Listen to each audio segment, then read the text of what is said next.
Grandmama used to pray, oh Lord, please save them from the evil snares and all the dangers that entangle. Yea, though they walking through the valley of the shadows, just prepare and make them fit for every battle. Because I know they bound to come, and I know they bound to fall, but in your bounty, Lord, preserve their beautiful. Right, we still survive and offer grandma's prayers, surrounded by the jungle and the lion's den. Tread light, cause these traps is inconspicuous. They hide right in plain sight, thinking we don't see them when they linger. Look right beneath the surface, then leave a trail of corpses. Crisis, prices, your life a disposable commodity. Like living in a fantasy, conditioned to believe that the system even cares. Whether selling CDs or walking or driving or reading, look, they don't even need a reason. It's just you breathing and being black. When it's such a pretty fall, it don't seem like we falling at all, at all. It's just a GMO dream, where things are never really what they seem. Please cue the violins, tell them just to play me something pretty, cause this gritty city got me screaming bloody murder. Said it got me screaming. This gritty city got me on some. Look, get your hand up on my pocket. Distraction, so lazy they use the same tactics. Like condom with some trinkets, just don't let them get to thinking. That light bulb gets a blinking. You know niggas and ideas. Oh dear, my dear, you may not know me, but I know you very well. Foresight, they say hindsight is 2020. Well, tell me something, we gotta see that history is on repeat. And maybe it takes a beat and a melody to speak a little louder than the message in the clouds or the essence in the air. I swear, my God is just so clear that a system driven by fear can never give us nothing but more of the same things. Oh, when it's such a pretty fall, it don't seem like we falling at all. It's just a GMO dream, where things are never really what they seem. Please cue the violins, tell them just to play me something pretty, cause this gritty city got me screaming. It's murder. Got me screaming, got me. This gritty city got me on song.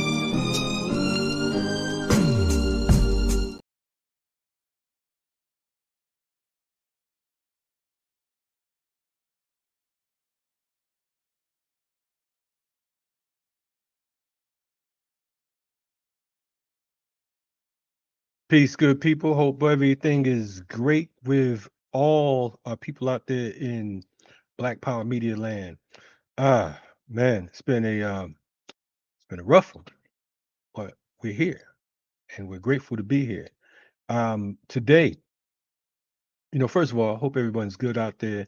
Share this platform, this program, because I think that it's really, really, really necessary for us to keep our freedom fighters at the forefront, right?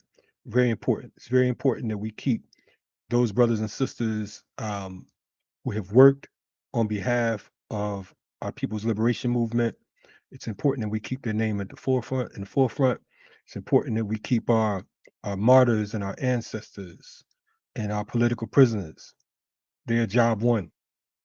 It's like nowadays we get caught up in clickism and all types of other nonsense. And the reality is we're all living under the same oppressive regime, and we are going to hell in a handbasket if we don't respond, or excuse me, if we don't begin to build in a better way. Today, I remember 12 years ago, there was a couple major transitions, and I believe it was about a week apart. One was not even a week, about 6 days apart. One was the death of one of our powerful cultural workers, Gil Scott Heron. And 6 days later, before we can even properly mourn our comrade and brother Gil, we learned of the transition of Geronimo Ji Jaga Pratt. Of course, both of these brothers had a major impact on my growth and many others, and not only from our era, but those who came before us, and certainly those who come after us. Today, we wanted to make sure that we didn't let a day go by without us remembering our ancestors. Um, Yesterday was also the day that Yuri Kochiyama, someone who I learned from and knew and had the opportunity to work with whenever I was on the West Coast. It was the anniversary of her transition. So we remember Yuri, and today we remember Baba G, Geronimo Ji Jaga Pratt. For folks who are unfamiliar with Geronimo, um, he was one of our most important freedom fighters, not just a high ranking member of the Black Panther Party, but several other formations. Uh, he was a brother who, back in the day, our OGs or our elders would send those brothers and sisters who were considered warriors to the military to learn so that they can bring those skill sets back and work, put them, make them work in the interest of the people. Nowadays, we don't really have to do that because we have so many brothers and sisters who have put in that soldier work and who can, and not even from the US military, but just learning from so many other Africans, um, that we're able to move in a way that we no longer have to go ask others for training. But Baba G, Geronimo Ji Jaga, uh, he was one of those brothers who was chosen by the community elders to go to the military. And when he went to the military, just so happened that Vietnam War was kicking off, and he ended up doing 2.5 tours in that particular war. And he came back and began to organize. Believe he was a student over at UCLA who was drafted by folks like Bunchy Carter and John Huggins, who are also ancestors. Of course, we remember they were assassinated, um, and we'll talk about that in the future. But he was a brother that put in that work and trained and traveled and organized, so much so that he was framed like so many others of our comrades and OGs. He was framed, and he ended up doing 27 years in prison. We're going to get into all of that and more. What I wanted to do is I wanted to invite family and comrades on today to talk about um, Geronimo Ji Jaga. This is a treat, and I hope you all are ready for it. And I hope that you all respect it as much as I do. Um, Again, you're checking out RSTV. This is Black Power Media. Tell a friend to tell a friend. Um, our guest for tonight, or one of our guests, we're waiting for the other, but one of our guests tonight happens to be the nephew of Geronimo Ji Jaga. And he is a real solid brother. We've been in contact for years. And, I would say that he's carrying on the legacy and the name of his uncle. And this brother is Brother Kwabena. Uh, yes, Kwabena. I see you on the chat. Yes, it is Kwabena Sakiti um, Jijaga Rasuli. Welcome to the platform, comrade. How are you? I'm good, brother. I'm good. How are you? Man, I'm alive on arrival. I'm doing real good now that you're in the building with me. So appreciate you taking time. I know you have a show yourself later on tonight.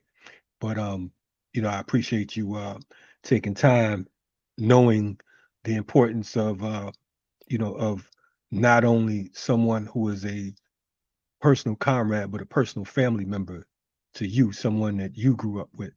For folks who are unaware, and I did my bootleg bastardized version of an intro for Geronimo, but for you and the folks that's checking us out, um, who is Geronimo J. Jaga? I say is because his spirit lives on. At first, it was the uncle, being a child growing up in LA. And when he would come through, we're always excited to see your uncles and aunts when they come through. If they're not like, you're always excited to see them. So he come through. Uncle G is coming. And I barely remember when he like first came to LA. I was very, very young then, but I do remember while he was in the party in his GTO, he would take us for rides in his GTO down 190th Street now, University in the Del Amo area of southern part of LA, city called Carson, just south of Compton. And he would take us for rides there. And I remember again that Uncle G. And as I got a little older, I realized he was in the Black Panther Party and knew of the Black Panther Party. And yes, I'm gonna switch up when I'm a lot older in junior high school. This sister, Carrie Morris, was my brother's classmate, my older brother classmate. And she said, well, my uncle was Bunchy Carter. I'm like, wow. So Bunchy Carter's oldest brother lived in our neighborhood. And also Geronimo's oldest brother, my father, we all lived in this neighborhood called Del Amo in Carson, California. And later on, I became good friends with Kim Morris. She's an ancestor now. She's made transition last year. But Kim would talk about how she remembered when Bunchy, her uncle Bunchy and Geronimo would be at her house out there. So, I mean, that was some serious history. And like pictures. We want to see some pictures from back then. And I did run across one picture I saw with Kwame Ture, Uncle G, brother Omar. I'm probably mispronouncing his name, but he was the chairman of the Southern California chapter of the Black Panther Party for a while too. And John Huggins, they're all in this picture. And I asked Brother Harold Welton, is that Uncle G right there? Because I saw his stature, and he said, yeah, that's him. I don't know if they were outside of the sports arena or somewhere getting ready for a free Huey rally, but yeah, they were all there. Just a classic photo of them brothers. But yeah, so coming up as a child, again, I knew he was in the Black Panther Party, but I didn't know his role or his significance at that time. I just knew that them brothers and sisters would come by the house a lot, and they were real cool.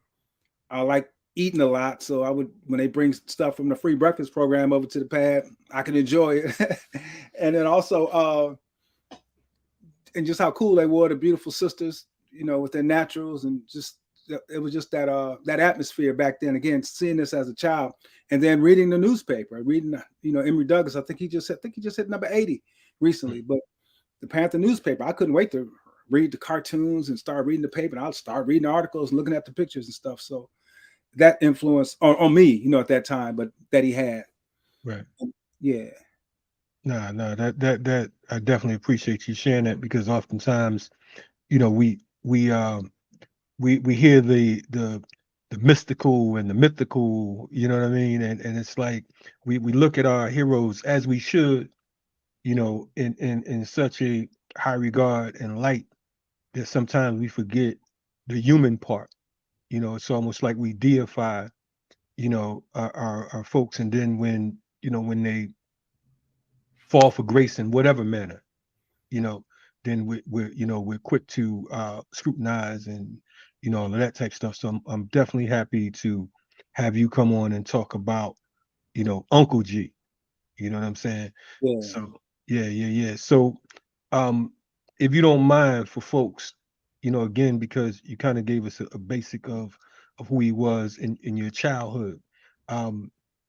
Folks who are new and they never heard the name Geronimo Ji Jaga, um, give us a history of who that man is, and how what transpired and caused him to, not only join the party but get involved in other formations, and and his contribution to our struggle.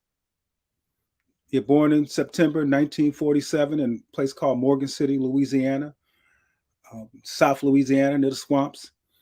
A lot of fishing, a lot of hard work. My father, his oldest brother, he has two older sister, Auntie Jenny, who's very much with him during much of his work, during that time in the Southern California chapter of the Black Panther Party, very supportive while he was locked up.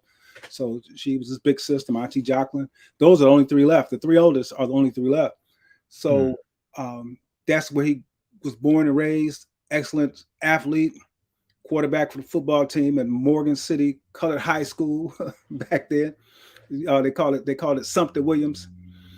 And as you shared a little bit of it, some of the elders and the veterans in the community, this was a time when we were struggling. Emmett Till, the civil rights movement, and hey man, going to the military. Him and some other cats from down there went to the military. Learn what you're gonna learn and come back and use that in service of the people.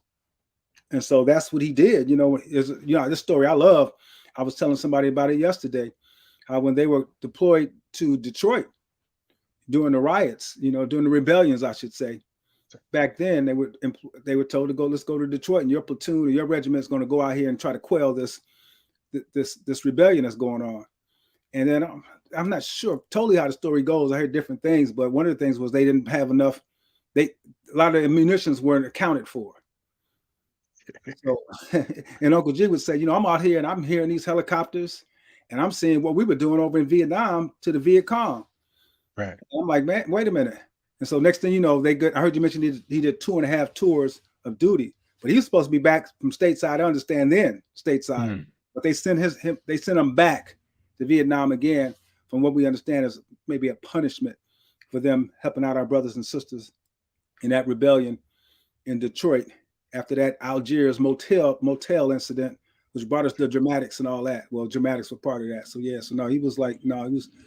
And so when he finally got out, came with my auntie Imelda, and they came out to LA. He got GI Bill going to UCLA and hooked up with Bunchy. And that's why I hope brother Harold can get on, because Harold was right there, with Bunchy, with the Black Panther Party in Southern California, and did a lot of work with the people too, and still a strong brother, strong warrior. So I hope he can get on with his brother. I hope he good too. I met him in the and for folks who are not familiar, he's talking about Harold Taylor, one of the San Francisco 8. And I had a opportunity to kick it with them here in Atlanta right before when they were producing that film on the San Francisco 8. And rising power to John Bowman, because he was there as well. And then later on, I had the opportunity to speak out at one of the universities in California with brother Ray and brother Hank.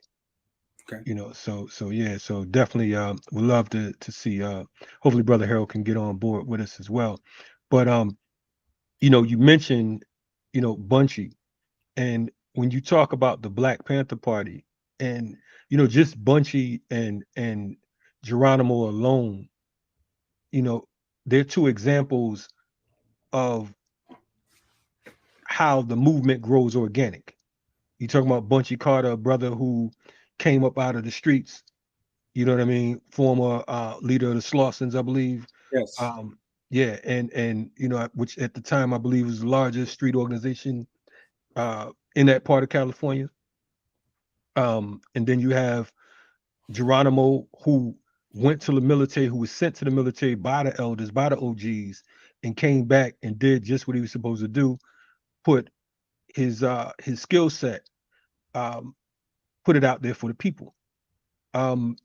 It's a sad time because nowadays, unfortunately, a lot of individuals, they think with this individual mentality, and they think that they're the first black this and the first black that, and they forget that it was the blood of the people who helped to for them to earn their appointment. So I just want to mention that. But I want to ask, so he meets Bunchy.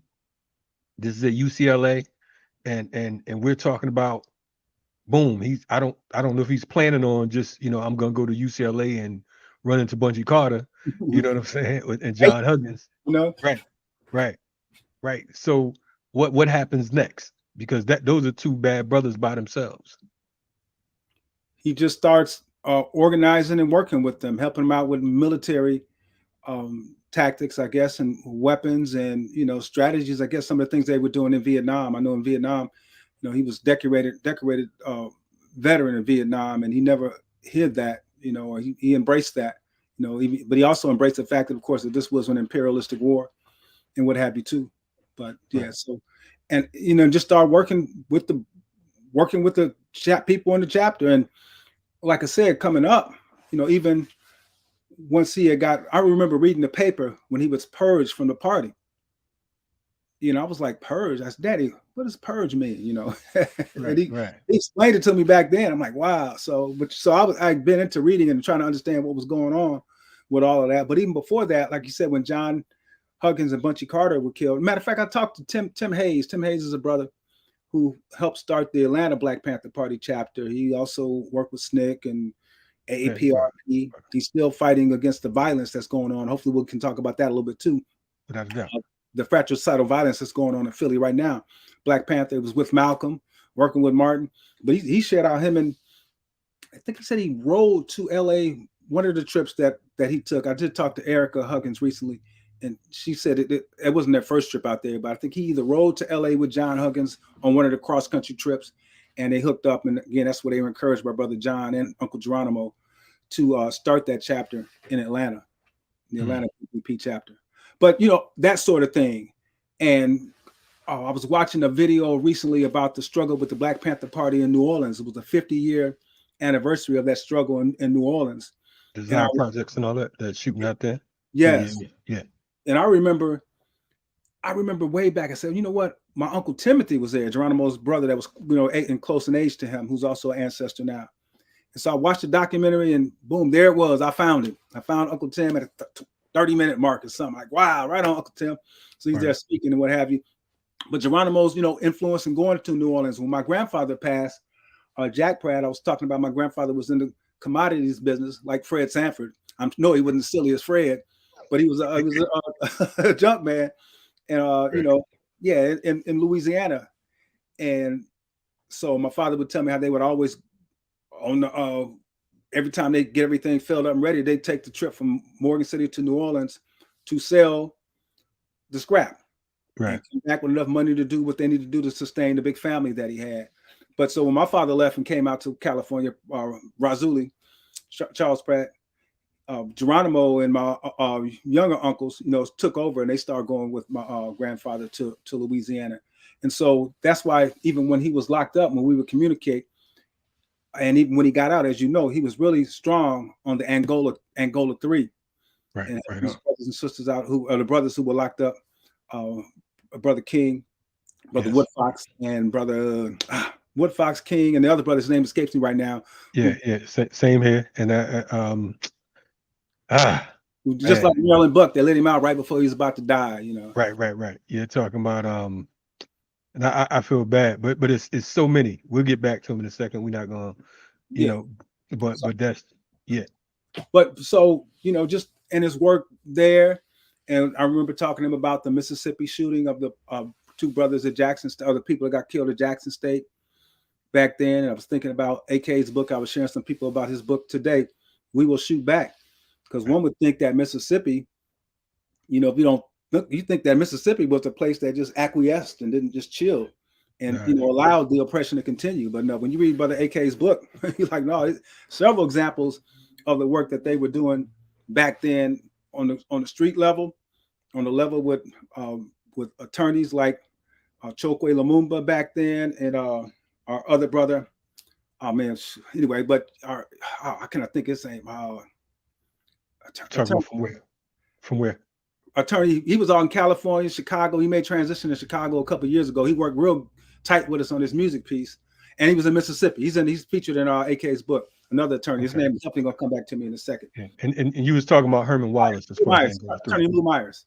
Right. Lou Myers, and Herman Wallace was from the Angola 3. That's who we was thinking of. Yeah.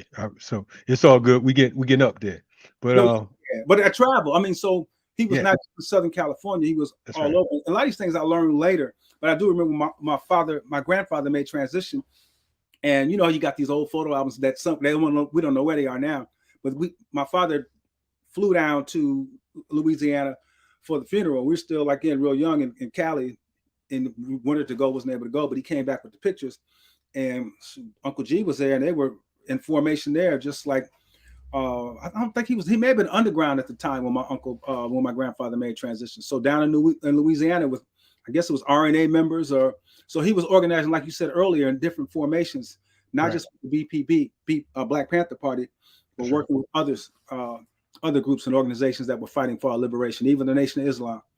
Yeah. No, and it's funny because I always look at him like I look at someone else that doesn't get proper credit. Muhammad Ahmed, Baba Max Stanford.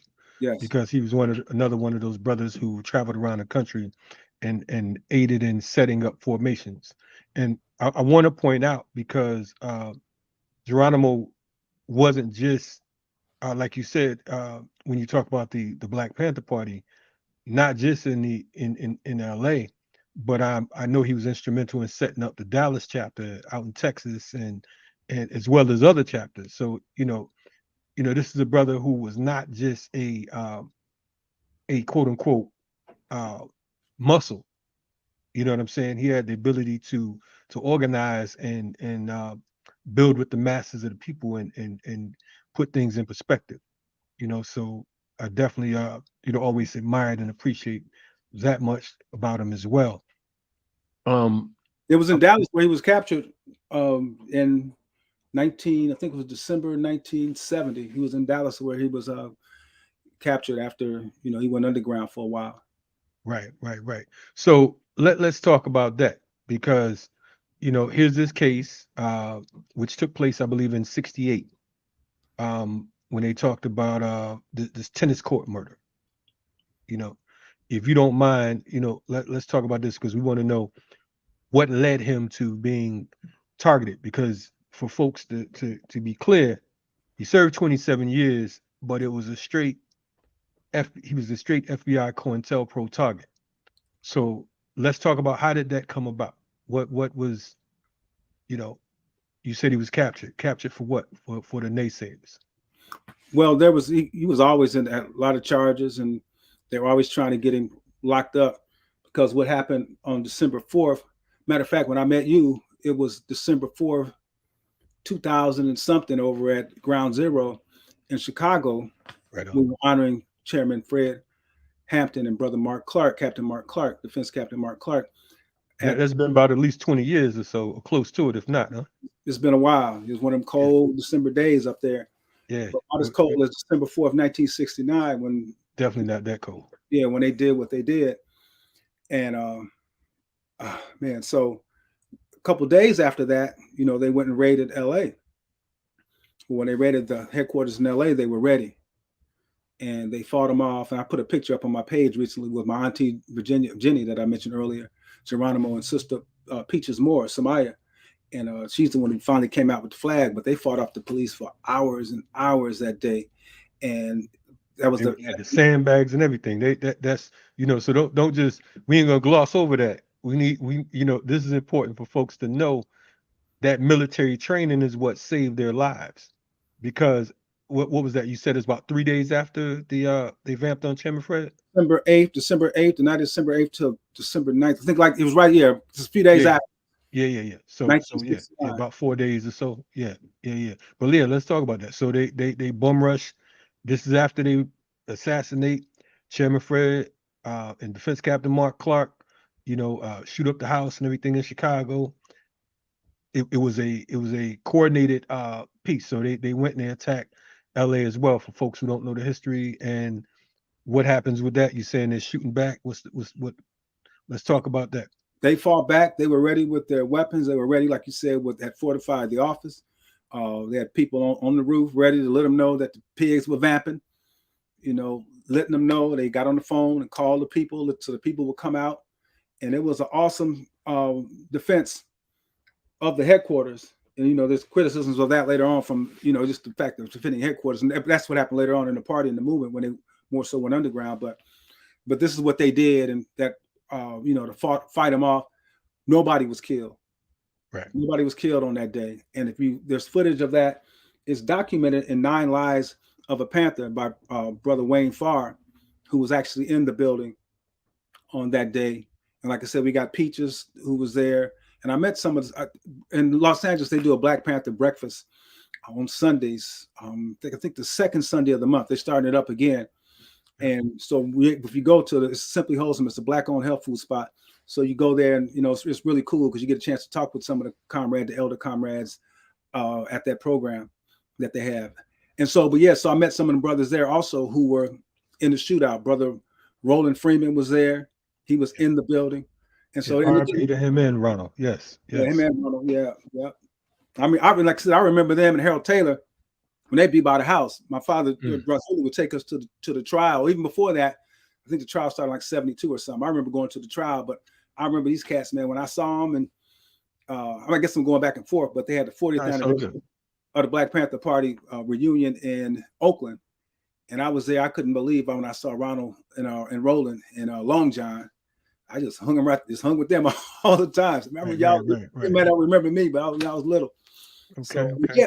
yeah. So that shootout, man, was an awesome piece. Uncle G wasn't even in the building; he was at home. They vamped on his place too, and I think he had injuries from Vietnam, so he wasn't sleeping in the bed. He was on the floor, and so I believe they shot up the spot too. But he survived that. And he and all the brothers. Bernard Airfat, I know he's still with us. He may be one of the only few people who are still with us. Yeah, but, No, yeah. So they were all they became the LA 18, and 18 of them got locked up. There's a picture with my auntie Red, Peaches, who's in that picture right now, and I can't think of the other. I don't know who the other sister is. There's a picture with all three of them locked up in handcuffs, being led into the county courthouse or county jail in Los Angeles. Right after that, not too long after that shootout with the police, and that shootout was crazy. But again, it's documented in a couple places, especially one of the good documentations I think of it is again Wayne Farr's book 9 Lives of a Panther. So it's documented there. So, yeah. Now, if I'm not 41st and Central is another documentary that Brother Greg also made transition, man, during COVID, I believe, got him. Yeah. I was in touch with him, and it's crazy. I didn't even know he had transitioned at the time. I ended up going to his page because I lost his number, and that's how I found out. So definitely, rise in power to him. Again, and also like we said, Roland and Ronald, who transitioned days apart. Man, that was crazy. Wasn't that crazy how they got out of man, I mean, yeah, twins, right? Yeah, not twins. Not twins, but real close in age, from Detroit. Right. Now, I want to point out too, because we're talking about this shootout. If I'm not mistaken, I'm trying to remember if it was before or after that they formed SWAT out in LA because of the LA chapter of the Black Panther Party. And I'm trying to remember, was it because of that shootout or that was slightly before then? No, that was their first mission. SWAT, they deployed SWAT. That vamping right there was the first SWAT. Okay. Yes. It's been a while. Yeah. And then we grew up in this, I grew up then later on just loving the theme song and watching that TV show. Not even knowing. Yeah. And we remember because but that was like that was one of them early propaganda shows. Yeah. They had the truck that was like the UPS truck. You know what I mean? So they would gas you up and make you think that it was all good. Yes. So that was the actual first mission, the SWAT joint, the formation of SWAT, and now they've been wreaking havoc ever since. And so they're putting this, so they want him now. They wanted the LA 18 case didn't hold up. While they all looked up, my auntie Red gets killed. They find her dead in an alley or something, and then she was with child at the time. So the baby and she's gone. Sandra Red Pratt. Now they were married for like 8 months, or she was 8 months pregnant or something like that. I'm trying to remember what was it was about 8 months pregnant. Okay, and this was Geronimo's wife. Yes. Okay. And then things they had, like I said, they had to split during this time. Uncle G talks about they even had him try to get him on the Tate LaBlanca Charles Manson murders. Yes. And that's interesting note that I don't know if you saw where they're about to release one of the girls who were involved in that in California. She's about to get released from prison. I just saw that recently, and we got Rochelle McGee still. Right. Now, funny thing about it, if I'm not mistaken, Jalil Muntaqim was in between Charles Manson and Rochelle when he was locked up out there. Wow. They were all in the same block. So that's just kind of that's wild that you're bringing that up. But yeah, no, they actually tried to charge G on that whole Sharon Tate murder, which was another ridiculous case that they couldn't even, they couldn't stick. Matter of fact, I believe that Charles admitted he did it. He like, don't be giving nobody else no credit for what I did. You know what I'm saying? Like get your own case. But yeah, so that's how crazy that was. Yes. Oh, go ahead. No, go ahead. I'm rocking with you. No, so they locked him up for this, for that. I don't know. That's why he got arrested, or he got captured in Dallas for that. But they put that case on him. And then, as we know, what COINTELPRO was doing, what the FBI was doing, they were had surveillance on the people. They had surveillance at the Black Panther Party meetings in Oakland. You know, Bobby Seale talks about how G was at these meetings, and even I think David Hillier. They all, you know, they talk about it. And then I remember during the split. Again, I remember this as a child during this trial, that Kathleen Cleaver came and she stayed at our house because they'd had to split, and so she, you know, we were still out a little bit out of LA for a little bit, but she was at our house, and you know, the trial happened. You know, we know Cochran was his lawyer. We know they had people in his defense camp. They had a guy named Julio Butler, who was who got also put out the party, who had lied on him and working with the police, who said on trial that he was not an informant, but records show that he was an informant, and other things, other snafus and things in the case, that finally, after 27 years, you know, Uncle G was released in nearly 27 years in 1997. Actually, in June, the anniversary of that is coming up in a week. Now, I want to point out, because Julio Butler, or Julius, whatever his name was, he was not only, Cochran asked him, Johnny Cochran, yes, Johnny Cochran from the whole OJ case for the viewers. As a matter of fact, Johnny Cochran said this was the most important case that he ever, you know, of his life, of his career. I want to point that out, talking about Geronimo's case. He asked Julius Butler several times if he was an informant for the FBI. And he said no. He said he never worked for the FBI, when in fact he was an informant not only for the FBI, but for the LAPD and the Los Angeles District Attorney's Office as well. So they were in concert. They were in collusion. They were down with the same program to knock Geronimo off the box, and you know, they did. They ended up framing him for 27 years, and the fight continued. So I want to ask for folks who are checking us out, like, after 27 years, because he got locked up, I believe he was still in his 20s, if I'm not mistaken, and you know, served damn near 30 years. What was that like for the family, number one, and number two, how did he you know, how did that case get turned around? It was, as you know, it was tough on the family, and very tough on the family. I'm sure tough on him, but you know, Geronimo shared, and the brothers and sisters in the party shared. They knew they were not. They knew that this was going to end up, either you may take your life, you may get locked up in prison. They knew these are the chances of taking the step to be revolutionaries during this time, fighting against this vicious system. So at the time, as I got older myself, you know, when I would write or visit sometime, I'd be going to see him, and I would think like, wow, Uncle G might not ever get out. Then as I got older and started hearing about other things and studying stuff, I said, yeah, I would tell him, I'm sure I was already doing it. Man, visualize yourself out. Visualize yourself out in Morgan City fishing or doing whatever. And so that sort of thing. But we moved from California to Louisiana back in the late 70s. And I remember my grandmother she was, of course, that's her youngest son. And so she really was struggling with the fact that he was locked up and possibly never be out again. And I had a collage, like right behind me on my wall. I put a collage up in my room when I was in LA with, it was cool. I mean, we just lost Jim Brown. Jim Brown was up there, Kareem, Wilt, these sports figures, but I also had Kwame Ture, H-Rap Brown, these Bobby Seale and Huey. And I had it was like a cool black, and I also, of course, had the sisters up there too, Pam Grier and all them. So it was like just a cool collage. I knew you were gonna say Pam Grier. Look at you, man. Man, you know. But yeah, no, so we had all of them up there. And I took it down. I was like, wow, we're moving to Louisiana. I'm going to keep this collage. And so I got ready to put the collage up in Louisiana. My grandmother saw it, and she just like, she wasn't having it. So she actually, I don't know what happened to those pictures, but, you know, was dealing with the hurt and the struggle that she was dealing with from her son, you know, who thought she would never see outside of the walls again.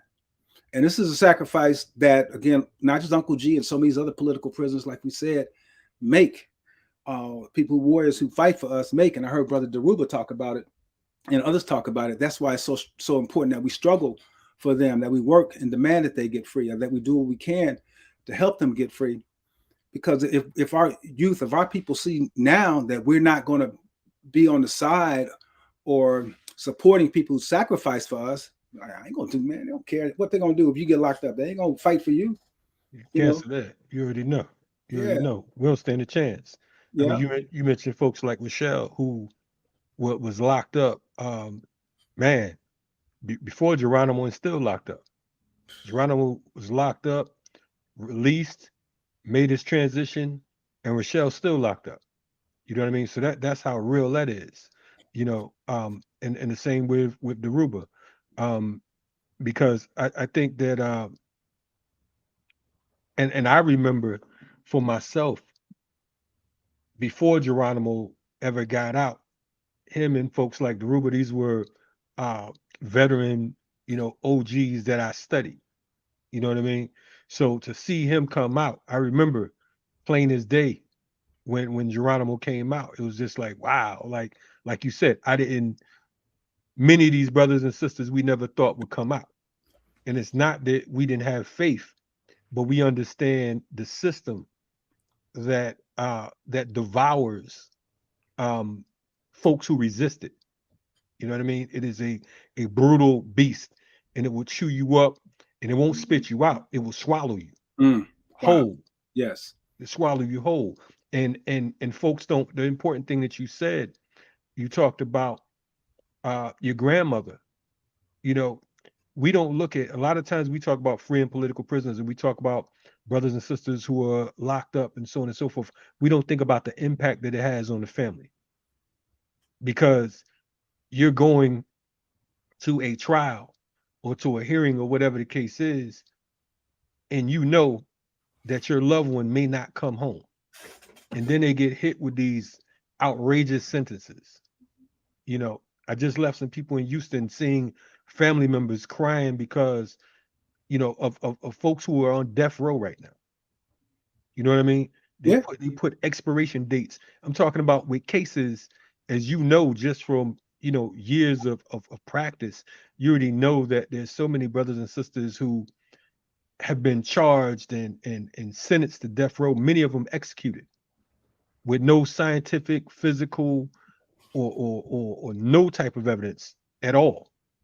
And so we're looking at someone like Geronimo, and we're grateful that he had lawyers like not only Johnny Cochran but Stuart Hanlon and others. You know what I mean? Who fought to see him released.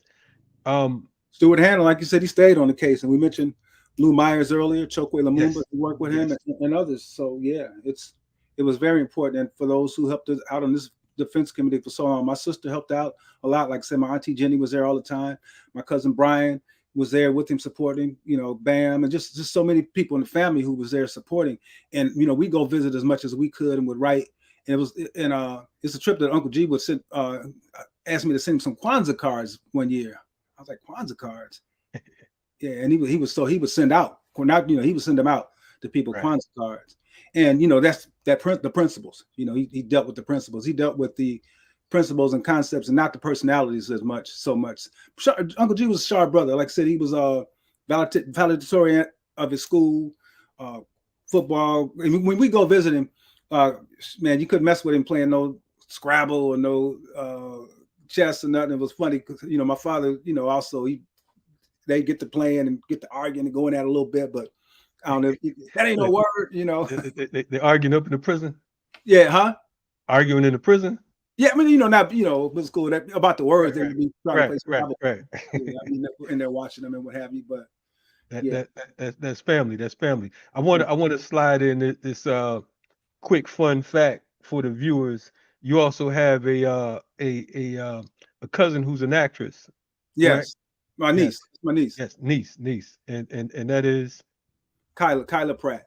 yeah. So I had it's funny. I saw her post something about your uncle some years ago, and a lot of folks were surprised because of course when you talk about family, you don't always put you know words together or people together. You know what I'm saying? Because there's always variety and range when it comes to family. There's a So beautiful picture with them together. I don't know if you've seen that, but there's a beautiful picture with Kyla and Uncle G. I love that picture. I haven't seen that. Would love to check it out, man. That's heavy. But That's you're dope. right. Like the brother who just died, the actor, and I'm like, they say he's from Oklahoma or somewhere around there, and I'll see a post from Michael Beasley, the basketball player. And that was his grandfather. I'm like, oh wow, yeah, Beasley, of course. So yeah, you're right. So it's that. Yeah. Those connections are here. And one of the things you said earlier, and I live in Gary, Indiana, this struggling city of Gary, Indiana. And we got what is known as the world's greatest entertainment family here, the world's greatest entertainer, Michael. Whether I know we were dealing with Riot Starter and that issue, but we just did. We all good. We rock with Mike. Okay, all right, hold on. And I believe that the Barges are from there too, as well, right? Or no?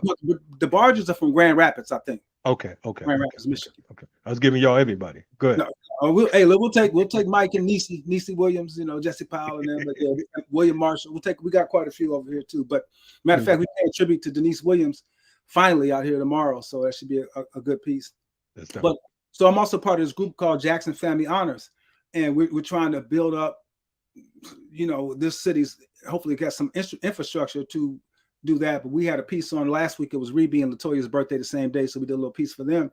And Reby is talking about stuff they were doing when they were a child, and Mike, how crazy fun Mike was. And I'm like, it's the same thing you said. They just people. Right. All these people are people, and by circumstance and what have you, Uncle G hooked up with Bunchy. It wasn't totally by circumstance, because this is what the brothers told him to do. Sure. This is what that Garveyite influence that he had. Oh, Harold's calling me now. That Garveyite influence from down in Louisiana that his uncle, my Uncle Percy, and all them had. All that's connected. So, right on. I can take you off for a second if you want. Tell Harold to come on and stop playing. Okay, all right. Hey, brother. You're checking out RSTV. This is our good brother Kwabena, who's the nephew of Geronimo Ji Jaga, and we're kicking it about all things Geronimo Pratt. And I appreciate you all checking us out. Shout out to our brother Baba Keedy. I see you out there in the audience. We got to get you on here as well real soon. Definitely appreciate you, one of the pioneers when you talk about internet radio, and health as a whole. Definitely shout out to you and your work out there. Honored to have you on board. For folks who are, if it's your first time tapping in, make sure you subscribe to Black Power Media. We have a whole lot coming up in the near future. Next week, I have, we'll be talking about the murder of brother out here, Jamarian Robinson, who was shot 76 times by police a few years ago. They're in court right now. 2 of the police were charged. It was 14 cops who vamped on this house from 8 different agencies here in East Point, Georgia. And, they murdered this man. They shot 110 shots into the house. They claimed he was shooting back, but of course we have video footage saying otherwise. We had the opportunity about 6 days after his murder to do a walkthrough the home. Myself and a number of different attorneys and journalists, we went through the home just like the whole situation with Chairman Fred. In fact, I have some footage that I plan on playing right on here on the platform. So never before seen footage where you can see the number of bullet holes and blood stains where they shot this young man up. He was 5'6" and 150 pounds. They drug him down the steps, and you can see the blood stains and where they dropped him off like he was a slab of beef or something. So 2 of his children, excuse me, 2 of the police officers right now, I said children, are actually going through they'll be going through trial in October. But right now there's a hearing going on here in Atlanta where one of these deputy U.S. Marshals and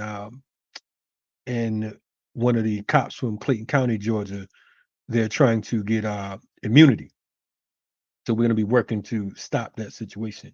So, make sure you stay tuned to Black Power Media. We'll have that particular situation coming up on RSTV on the 7th, June 7th, I believe is next Wednesday.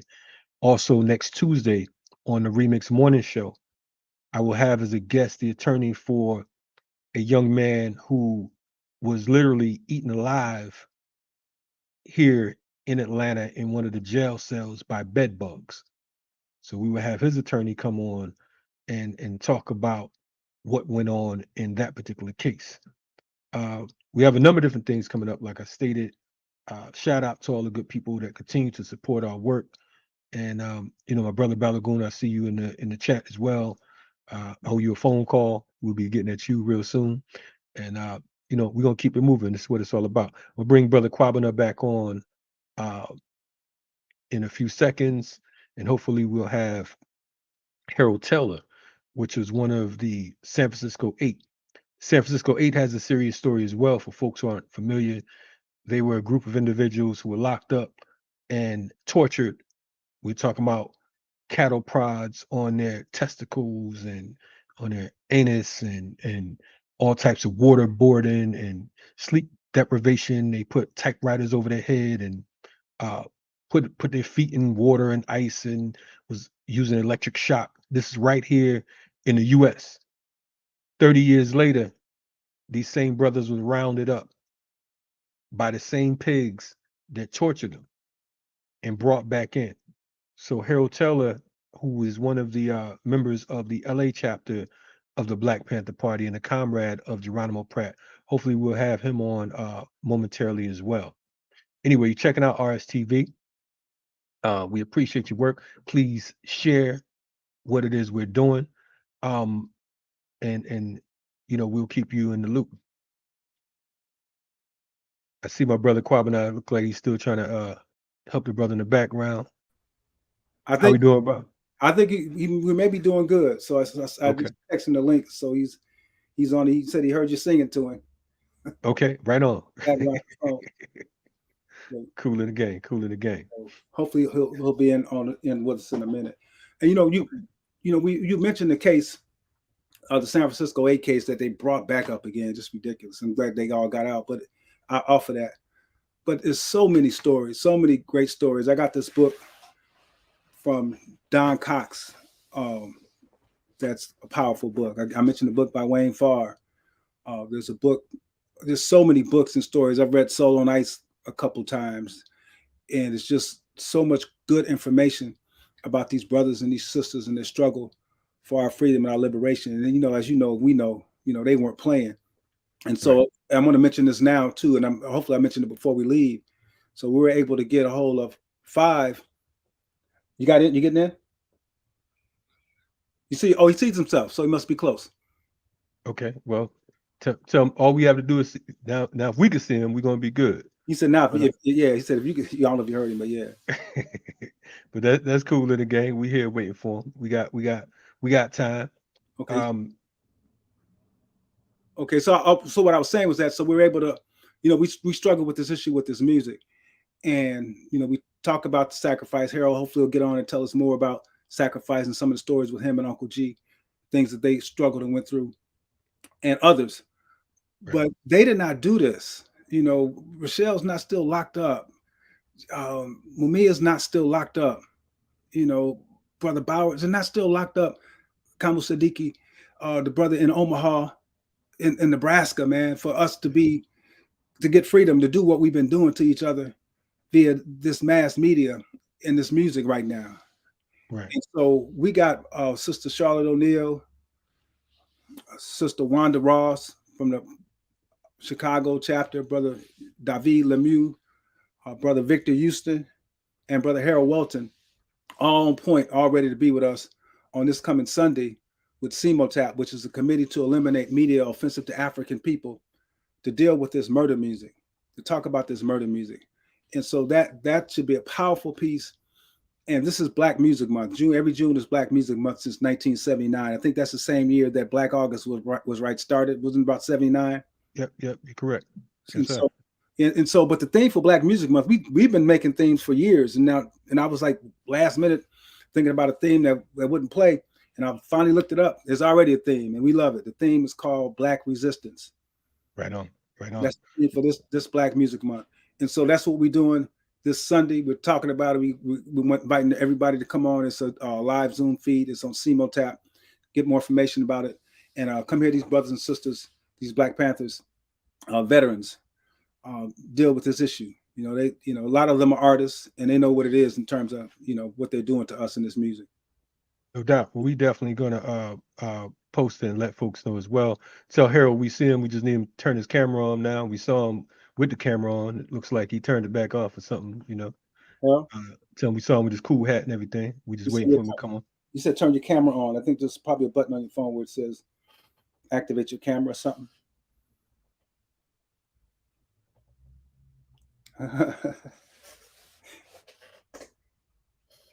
Well, tell him, if he don't feel comfortable on the camera, let us know. He said, he said if you don't feel comfortable on the camera, but he should. I just saw him last month. I looked at Brother Blood's memorial. Oh, okay, tell him no front on us now. Then he can't go to New York and. Okay, I see him. Tell him I'm bringing him on right now. Tell him right now, right? I'm gonna get off with you, brother. I think you're good. Okay. Well, I don't know if you want to hang it up. You might hang up. No, you better than that. You won't hang up everything. But yeah, he got you though. Oh yeah, I see you. Okay, we see part of him. Let me get rid of this thing right here. What's going on, Brother Harold? Look like you muted though. You got to unmute yourself. You got go back to you got to unmute your phone. You also got to unmute your phone too, brother. Yeah. Yeah, tell me you hit that unmute button. Okay, hit it one more time. One more time. There you go. And then go back again. Just do it real quick again. Tell him stop double tapping. Just hit it one time. There we go. It goes off. I mean, then it comes back on again. I don't know what it's doing, brother. It's going off and coming back on again.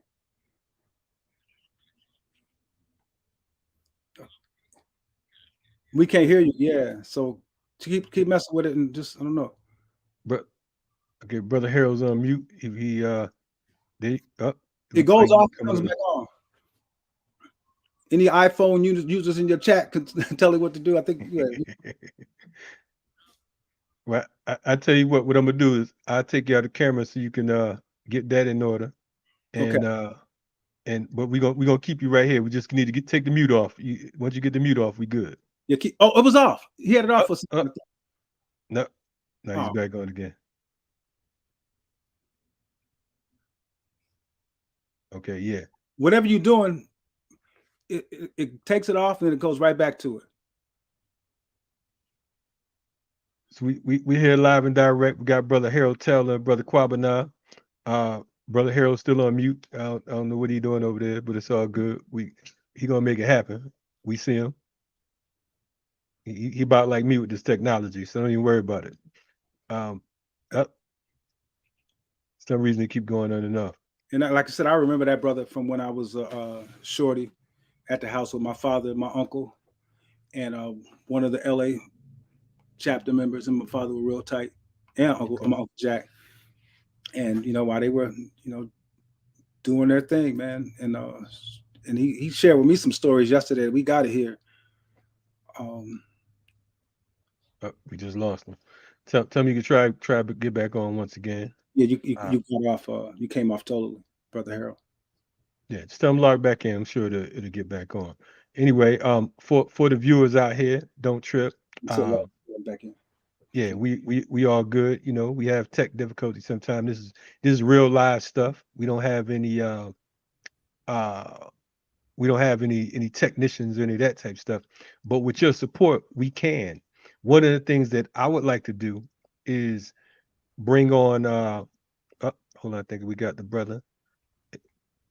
Hit that button one more time, Brother Harold. I saw it. It looked like it was clear. It's gone one more time. Tell him don't touch that button again.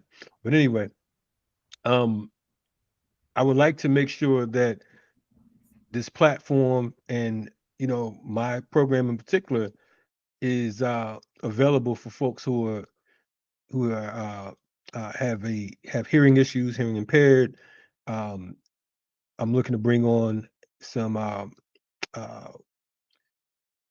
folks who can interpret, and also interested in bringing on folks who can assist in multiple languages. We would like our platform to be bilingual because we know that there are Africans, you know, across the board, across the diaspora that, check us out, and we want to make sure that everything that's being that we're dropping is nice and clear. Anyway, you're checking out RSTV. We're here with brother Kwabena Rasuli, and we're also waiting for our good brother Harold Taylor so that they could drop some science on what's going on and what's in his history with the LA chapter of the Black Panther Party. If you all have any questions, feel free to drop them in the chat. That'd be cool in the gang. Uh, Definitely share what it is we're doing. You may have noticed I haven't been on the platform as much as of late. Been on the road and working on other projects that we feel is mandatory. I'm an organizer first. So, this other thing right here, doing the, you know, interviews and all that, that's part of the organizing piece, So definitely stick with us. Looks like Kwabena and Brother Harold's here. Get Brother Harold off this mute real quick. I got faith in you, Brother Harold. We got hit that mute button and we doing business. It keep coming and going. I don't know what the deal is with that. There it is. And Kwabena, you muted now as well. So I don't know it.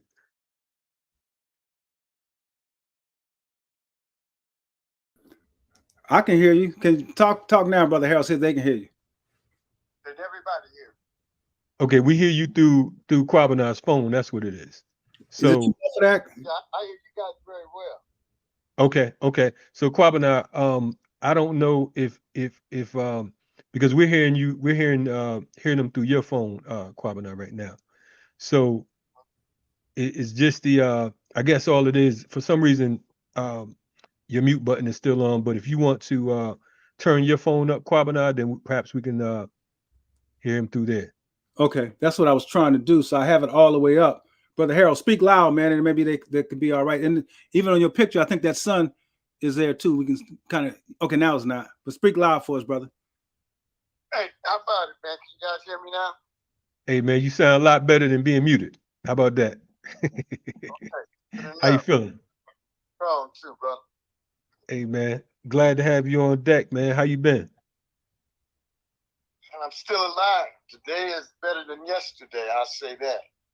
Hey, man. Hey, look here, man. You today definitely better than yesterday. So that's all the way live, man. We met some years ago out here in Atlanta.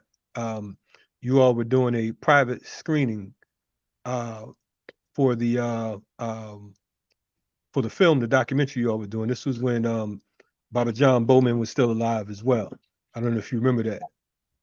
And I believe it was at Kathleen's house or somewhere downtown. I think it was two different occasions. I was at the library. Yes. That too. So yeah. So definitely appreciate you coming on, joining us. Hopefully we could bring you back on as well. I wanna, of course we talking about Geronimo today. Today's 12 years since his transition. So if you don't mind, I know that you were instrumental in the LA chapter. Can you talk about how you all first met and give us a little bit of background on the LA chapter of the party, and also who Geronimo was to you? Okay. Excuse me. I joined the party, man, in '67 when Bunchy first got out of prison. When he came from up north, up from Oakland, after him and Eldridge had a meeting up there with Huey Newton and Bobby Seals, and they talked about opening a chapter here in Los Angeles. And I lived on 84th and Broadway, which was one of the first sections in LA out of the LA chapter. It was section 1A, which was a section that Ronald Freeman and Roland Freeman opened up that I first met them back in '67. And Bunchy at the time was recruiting people into the party. And they were all in this office they called the Black Congress back in 1967, at the end of '67, going into '68. for all the different organizations in the Black community, all had an office that called it the Black Congress. They called that building. Even at that time, that organization was in that building too. I think I was about 18, maybe 19 years old at the time, man. Just a youngster. I just finished high school in '56. I'm straight out of high school right after Malcolm X got killed in '65, and the Watch Riots happened in August of '65.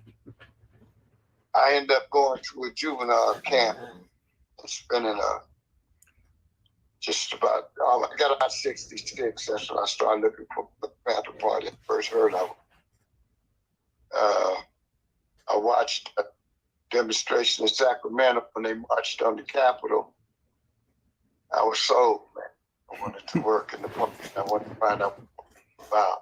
That was my introduction into the Panther Party. Right on.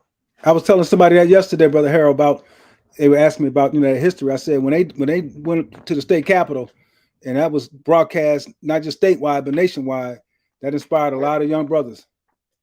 Yeah, it was a lot of people, man. The party grew overnight. I mean, when Huey went to jail, man, I think it was something about 35, maybe 35 Panthers at the time, you know. So the Black Panther Party grew real fast when Huey went to jail because Bobby Seals and Eldridge Cleaver, Emory Douglas,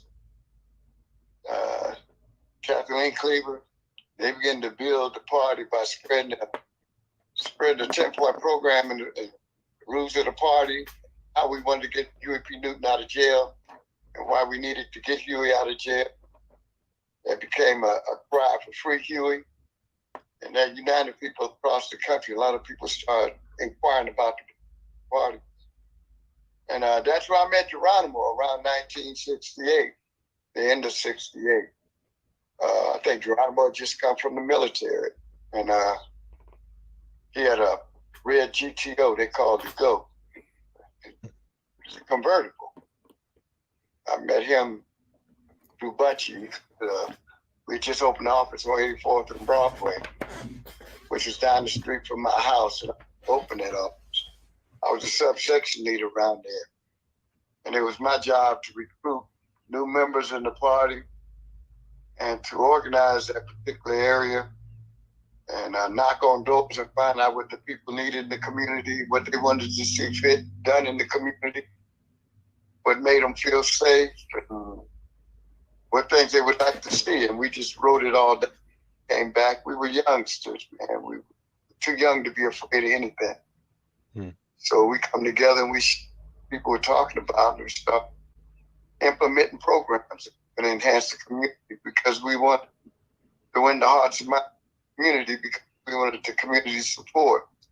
But when we started patrolling the police and confronting the police and letting them know that we were there and we recognized violating constitutional rights, it was our job not to run but to stand and to make sure that they stood up and made sure those rights were applied and that people were either arrested or released. And if they were arrested, we would follow them to the jail. And we try to raise money, bail them out if we could. And things grew after that. After that, I went from a subsection leader to a section leader, and from a section leader to a field secretary. I worked with Ronald Freeman, and we organized different chapters and branches in Southern California. And back in those days, we had the largest amount of Panthers in the country because other than New York City, but we had quite a few Panthers, and Panthers was leaving from Los Angeles, different chapters organizing across the country. And the Butchie and the field marshal, Donald Cox, they implementing that program. And they were selecting out certain people that knew the work. And it just so happened that I just happened to be in the right place at the right time, man. Work. That's right on. That's I mean, for folks who one of the things that stuck out, what you said you were too young to be afraid. And that's Or you broke up a little bit. say it again. Say what you just said again. No, I said one of the things you said when you said that stuck out, you said you were too young to be afraid. Right?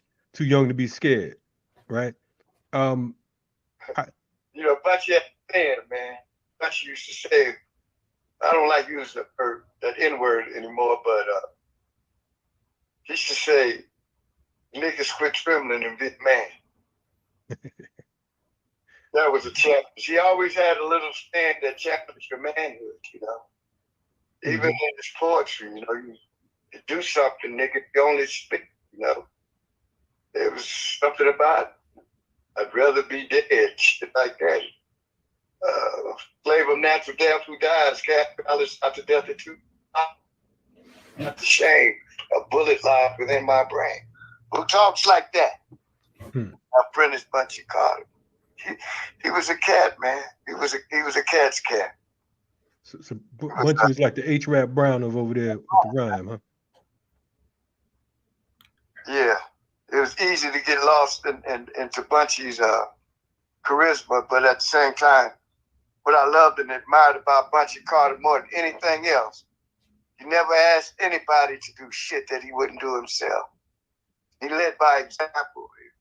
He was a true leader in that respect, and I thank him for it every day because he taught me how to seize my balls from a lion's jaws and be a man. Yeah, I pay homage to those brothers, man. Because it was like so many of us in the LA chapter that became Bunchy's personal, not only comrades, but friends, but we became part of his wolf pack, which was special arm, which was designated to make sure that we had an underground that was going to protect the above ground people, the workers, the foot soldiers.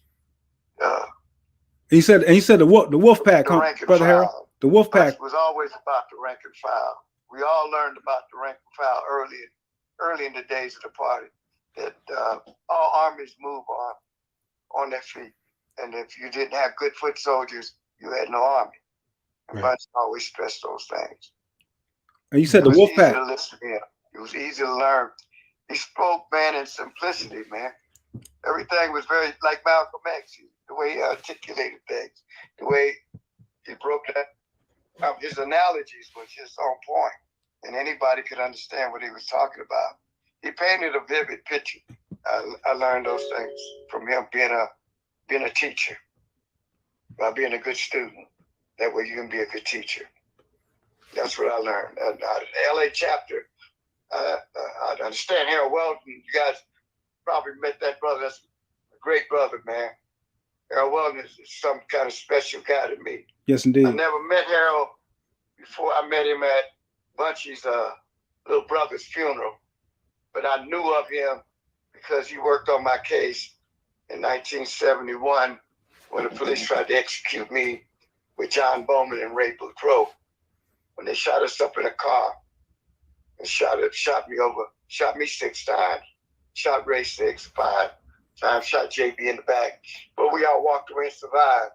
And there was people like Harold Weldon, the foot soldiers, that got out there and knocked on those doors and found people that witnessed and cried out to the police to stop shooting because they thought we were all dead in the car.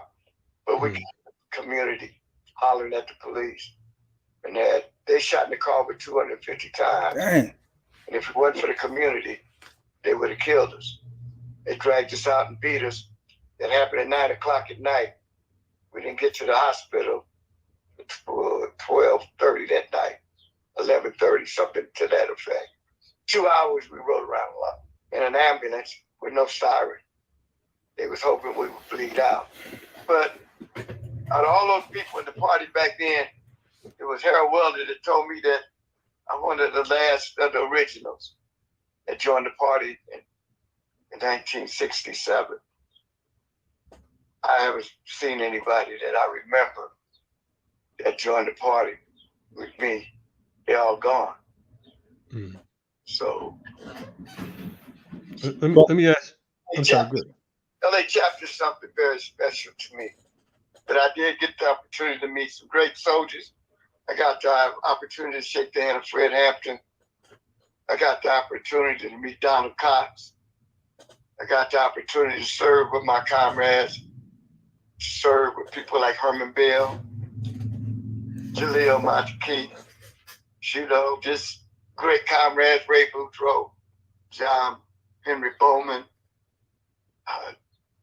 Richard Brown, Richard O'Neill, just great people. I got a chance to meet Jay.